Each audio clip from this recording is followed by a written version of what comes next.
Welcome, Spartans, to Halo TV Plus, part of Evolved, your home for Halo. I'm your host, Oran, and on Halo TV Plus, my guests and I recap Halo's original TV show, Halo the Series, and we discuss its contents and unique canon within the Silver Timeline. Joining me again to discuss Episode 4, Homecoming, is Will Boyer. Welcome back to the show. Again, thanks for having me.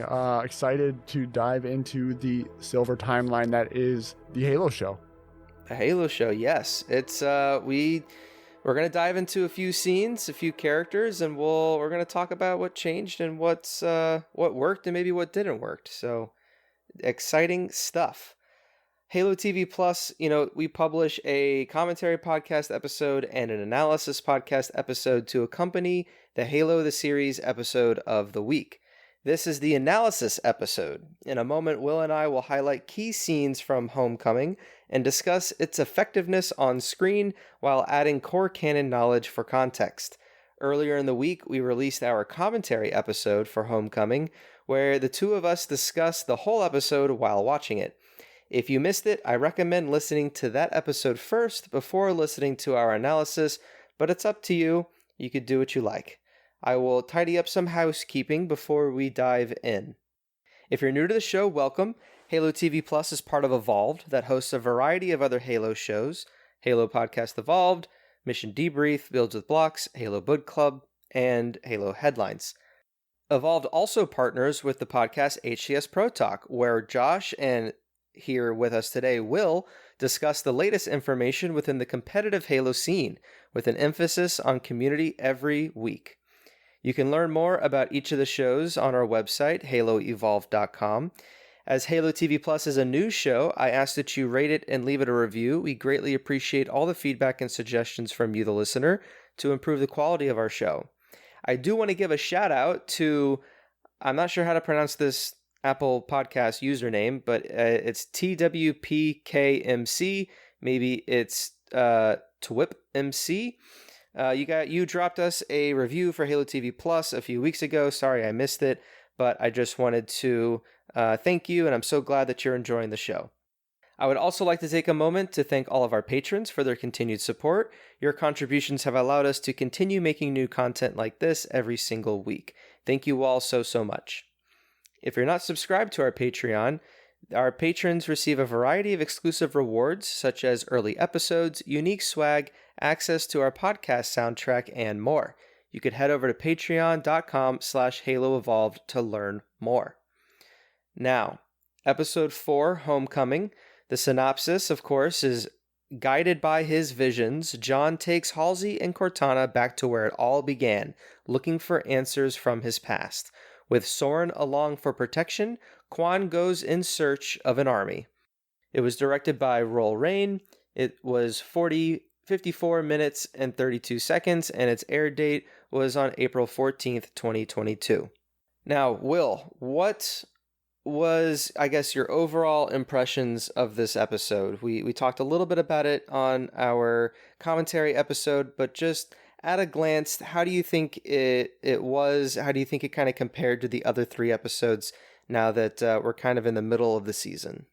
I thought it was better than episode 3, but still not my favorite. Maybe the first one was still my favorite just because we got to see some Spartans in action, and I was really excited to see that. We got to see the story kind of progress, I guess. Then maybe that's where I'm kind of sitting with it, is it pushed the story forward, but not in a super impactful way. I would agree. It kind of just gives us more of what we already have, even though we do go to Eridanos and we do learn some more things. We get some other interactions with characters, but for the most part, the status of the characters and the search situations doesn't change a whole lot. And I think that's where my sort of level of investment kind of wasn't to where I think it needs to be, and where it was higher in other episodes compared to this one. Yeah, I enjoyed the character conversations, but I just kind of wish that the overall story had a little bit more progression to it. It wasn't like a filler episode, because you still learned new things. Like, yeah, the overall state of the universe, I guess, or even just where these characters are didn't really change much. So yeah, I would kind of put this a little bit more with episode 2 in my opinion, because I feel like, I don't know, I wasn't super responsive towards episode 2 compared to like episodes 1 and 3. I think we're gonna just start talking about John. He's kind of, I think, where we're gonna have these analysis episodes really just start with, because of course the show is about John and the Master Chief and kind of his search for humanity. And this episode picks up right where the last episode left off, and we're going to Iridonis 2, and we're still getting these visions from John's past, and he's trying to uncover what he used to have, what his old life was. And I mean, that exploration alone is something that we just don't have in the core canon. There's never really a moment where John is remembering his pre-boot camp life, or really he's never really remembering even his boot camp life. He might touch on a little bit of those moments throughout, but his sort of like journey into his past is never really extrapolated within the core canon. So we've been doing it since the first episode, and we go all the way to his home world in this one. And yeah, like we kind of just said, it's more of the same, but I do like the stepping stones, I guess, that we're going through, right? Is that kind of a way to describe it? Like we're getting these different angles of everything, and in the analysis and the commentary episode, we did talk about when Cortana reconstructs his old home, how like that those moments were really, we felt those were really powerful in the episode, and probably I think you said it was your favorite of the episode, Will. Yeah, yep. Just the imagery they used, John kind of connecting to his past again and reliving those moments. It felt powerful to me. Yeah, so that's definitely done well, and I do like it, and within the context of the show, it does work, and I feel like for what it needed to be in this episode, I think it achieved what it needed to be. I think it's other aspects of the episode that probably could have been a little bit stronger to make this episode stand out a little bit more, or at least have a little bit more at the ending there when we see the artifact.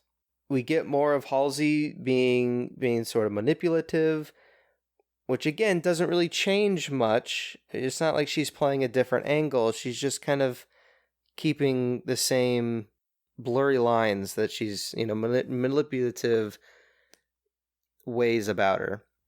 So nothing really kind of changes there. But I do think that like the moments that we got with John and Chief walking around, I thought were pretty good for this episode. I really enjoyed pretty much all of those moments kind of in there. Is there anything you wanted to, I guess, touch on further with John?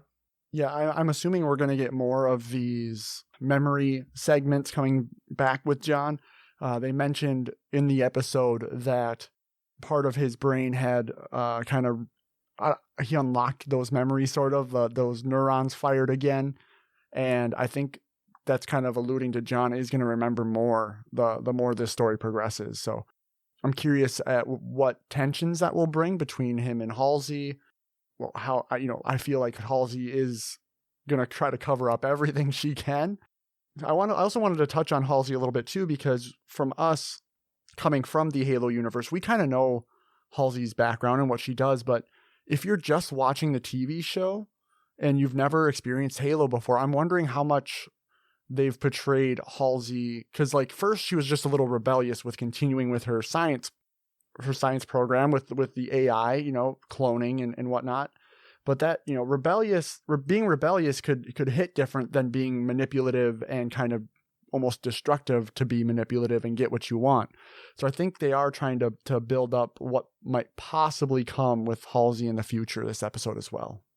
No, that's a very good point. I've never taken a step back to kind of think about it in that sort of context, as someone who knows next to nothing about Halo in that regard, on kind of how Halsey is being portrayed, and I do wonder if any of that will sort of like let up, because like she does harbor some guilt in the games and in the core canon for like the Spartan program.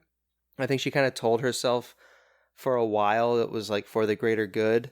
But like in her own journal, she wrote how, you know, it still kind of crushes her a little bit that she destroyed these families by abducting these 150 or 75 kids. And yeah, it'll be interesting to see. I mean, it's only been like, you know, a couple weeks or something in the show, but as the season and the series just continues, it'll be interesting to see the different ways Halsey gets to be portrayed.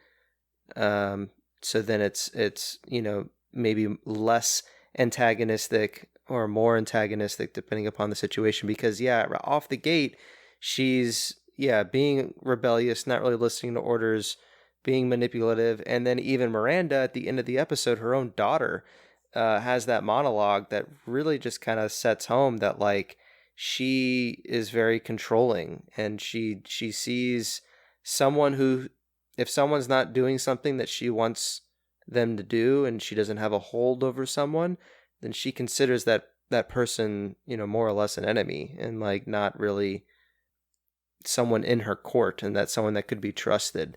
And that just kind of thinking in general is a recipe for disaster, you know. So yeah, we'll see how it continues. How, you know, I only assume that they're going to identify and research the artifact in the next episode. So we'll kind of see how that comes about. The other sort of aspect of this episode was back on Reach, where we had Kai and Miranda, as well as the other two Spartans, Riz and Vanek. Kai, she also removes her pellet. You know, she witnessed John do it in the last episode and kind of the shadows there. And I wasn't expecting her to take the pellet out herself. I kind of thought that she would do a little bit more of what Spartans would do and not really have that curiosity, and instead kind of not really report that, but just kind of confront Chief about it or the other Spartans and say like, John's acting very strange, like he removed his pellet, sort of a thing. And so I mentioned this in the commentary, and I could only assume that's maybe because she was also there with John who saw the artifact. But I do like where that then took the character, because after she removed her pellet, she was cleaning her sniper rifle, which I'm sure she's done time and time again, and she used like the red grease to dye her hair pink. She's like inspecting the artifact when Miranda calls all the Spartans in, and she's inspecting like all of the different things around her laboratory, while Vanek and Riz are just kind of standing at attention. So I do like that because of this, we get a little bit more personality from Kai to kind of contrast Riz and Vanek. Will, how do you kind of respond to now we have half of Silver Team without their pellet versus the other two that are still more traditional Spartans? Like, do you kind of like these decisions? Are you a little concerned that the Silver Team is kind of going in a too far of a different direction than like what Core Cannon did? Like, how did you respond to sort of Kai's choices this episode? Yeah, so I am curious. The first thing that kind of came up was I was wondering what was her reasoning behind removing the pellet as well, because Spartans are designed, you know, by order, follow the book. Is she doing this to emulate Chief, or is it something that maybe was sparked in her beforehand, and seeing Chief do it, take out the pellet, pushed her to take out the pellet for the TV show? Having two Spartans that are less, I guess, deadpan, I guess, because Spartans, you know, they are very... I guess more emotive, I guess you could say. Like a little less disciplined, you know, or...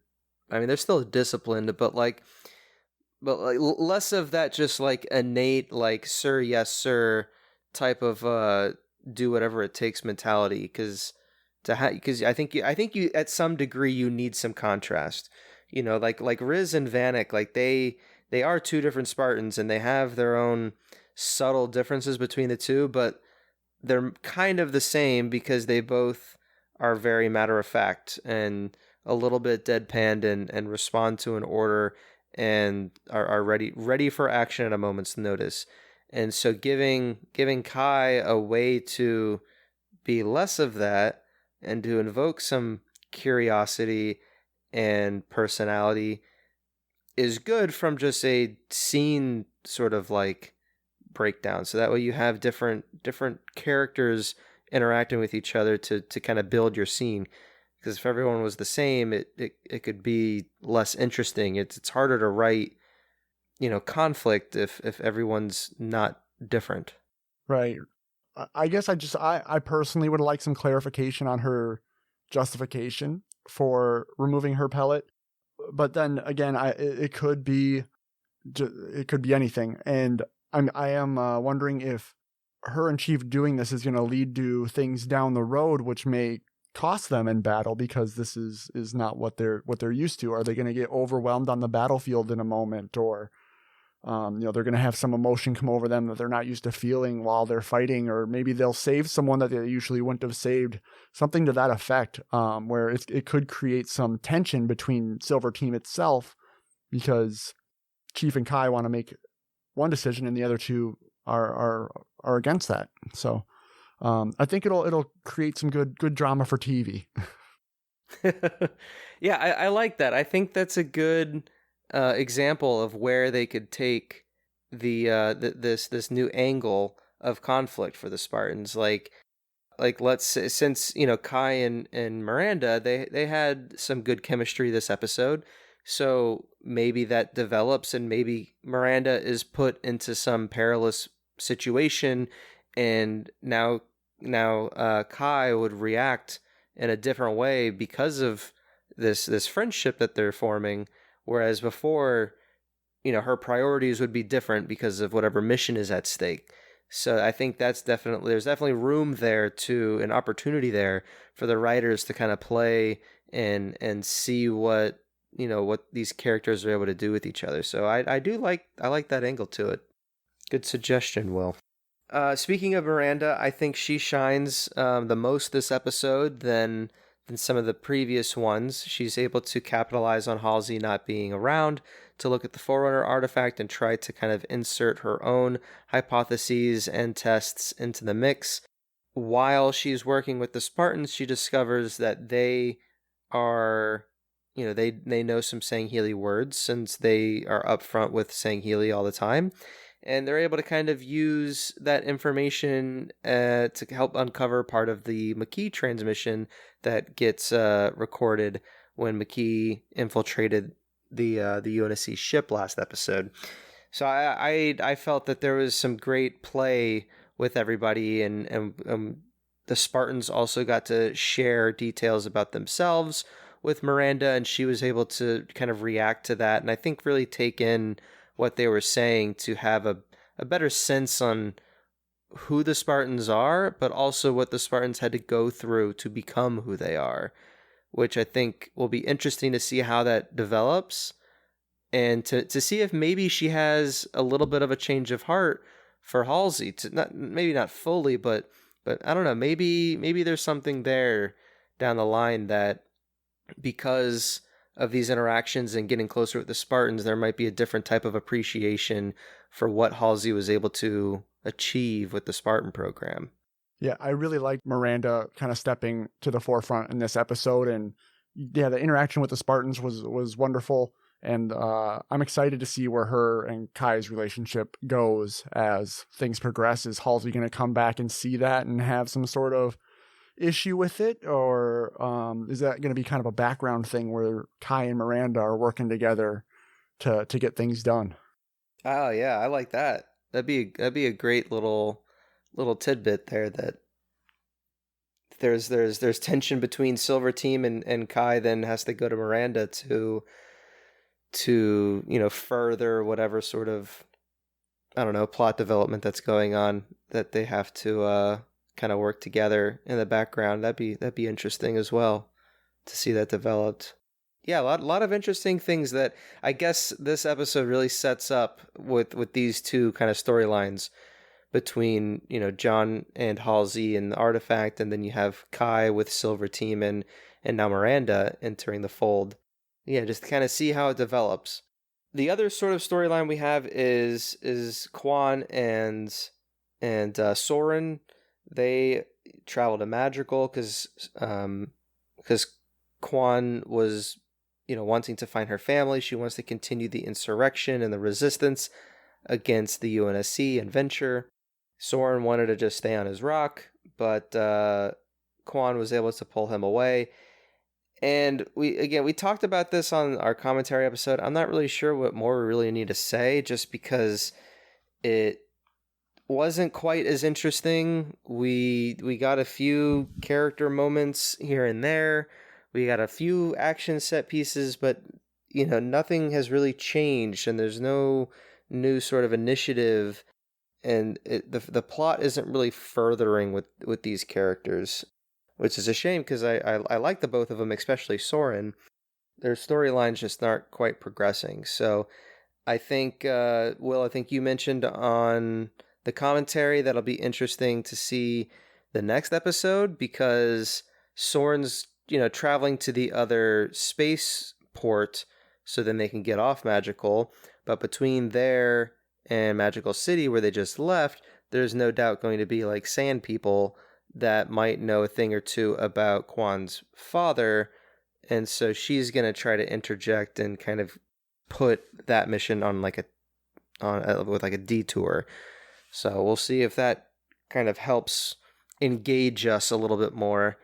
But as of now, it's just kind of, all right, what's going to happen next? Like there's not really any sort of movement there in a more meaningful way. The tidbit about her father and holding a secret is kind of the only thing that's intriguing to me about that story right now, and I hope we do get information in the future on that. I mean, I feel like we've got even a little bit more from like Venture. He didn't have much, and he's kind of a one-dimensional bad guy, and he kind of just says is like, oh, I want to get rid of this little girl because she's going to disrupt everything that I built.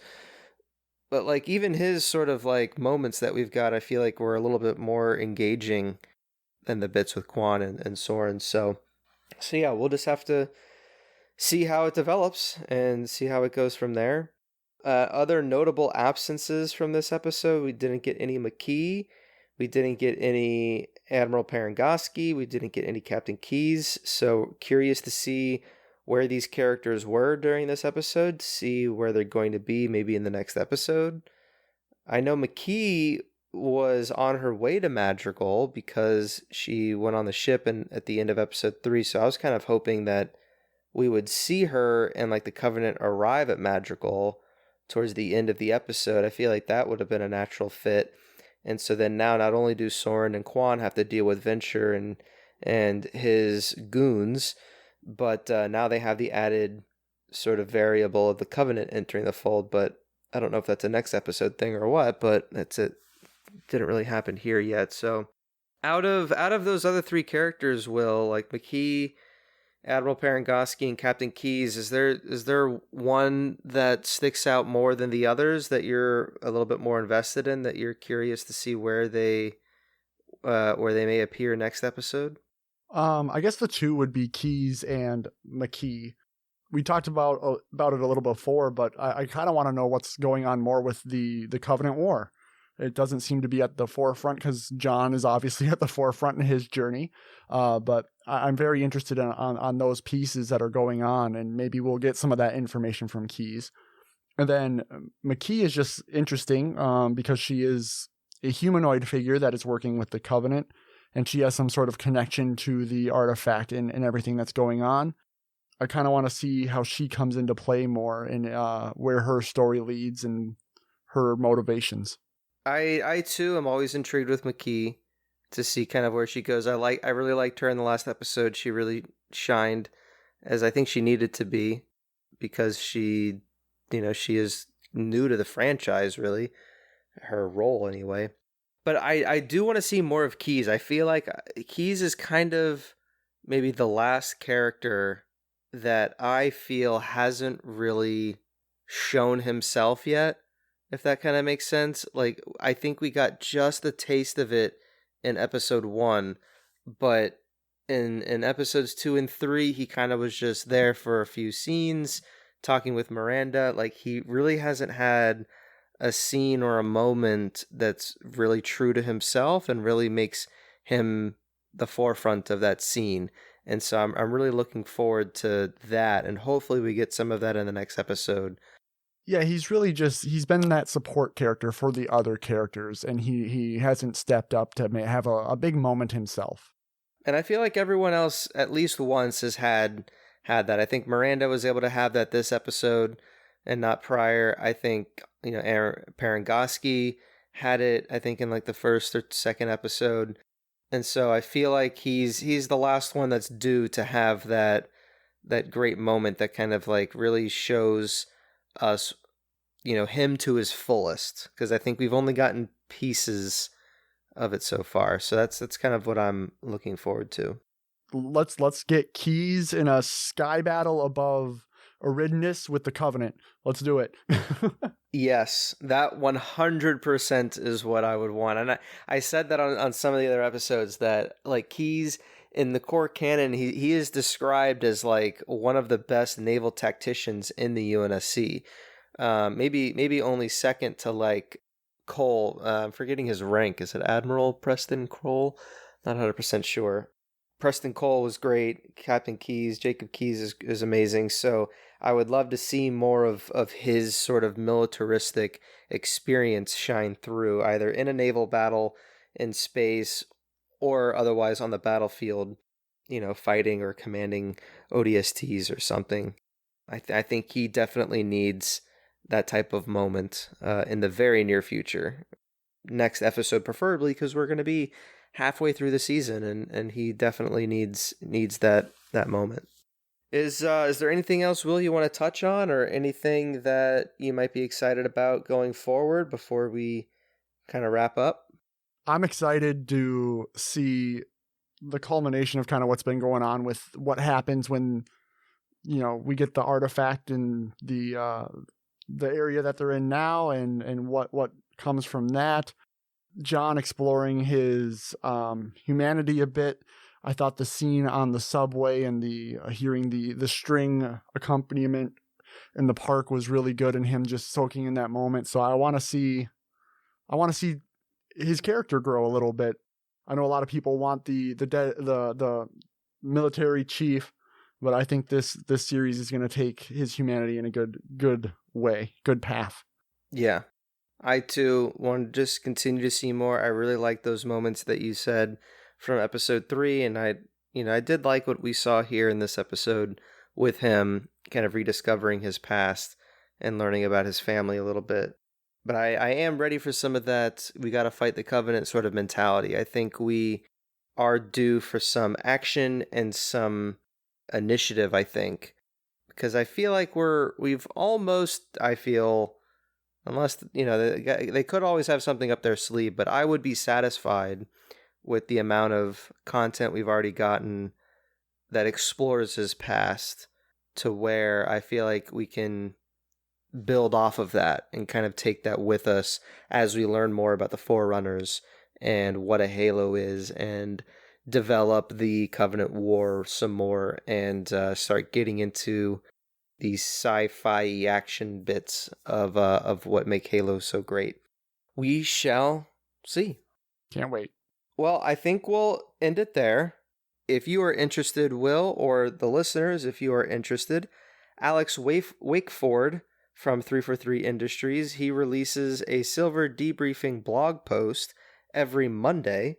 This blog post is a source to recap the story of each episode in detail, serve as a hub for additional show-related content, and provide some more detailed insights into certain other things.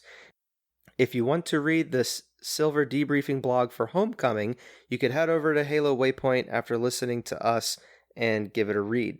Thank you, Will, for joining me again. And thank you, listeners, for being with us for another episode on Halo TV Plus.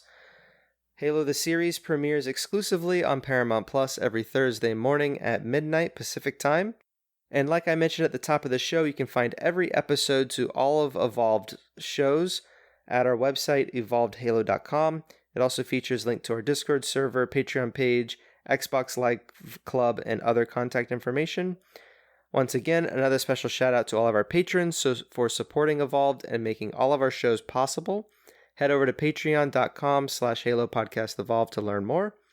And finally, if you want to leave us an email or a voicemail for this week's episode of Halo the Series, you can email us at podcastevolved@gmail.com, or you can give us a call and a voicemail at 205-EVOLVED, which is 205-386-5833. Will, do you want to plug HCS Pro Talk and where listeners can find you and Josh every week? Well, first go to evolvedhalo.com because they were gracious enough to give us a spot there to highlight our show, HCS Pro Talk. Find us on Twitter at HCS Pro Talk. We have a link tree to our Discord, YouTube, Twitch. It's all there. We do record our podcast live at 7 p.m. Central Time on Mondays if you'd like to check out our live show or VODs on YouTube. Or if you want to listen to us on the podcast form, audio form, you can find us on your favorite podcast site. And that's all I got. Nice. I'll have to get, now that since I have you, I have to get Josh on, and I will definitely do that before the end of the season. So next time you talk to him, put the little bug in his ear. All right, I'll prod him. I have an episode planned for him, and I just want him to, have it in his calendar. It's got to happen. I'll just sneak in. I'll type it in his calendar that he's on the show this date, and then he will just have to do it because it's on his calendar. There you go. You can't say no. Well, Will, thank you so much for joining. It's been a pleasure for the commentary and analysis for this week, and I look forward to the next time we're able to record together for the next Evolved HCS Pro Talk collaboration. I've been your host, Oran, this week, everybody, and until next time, Evolve! Evolve!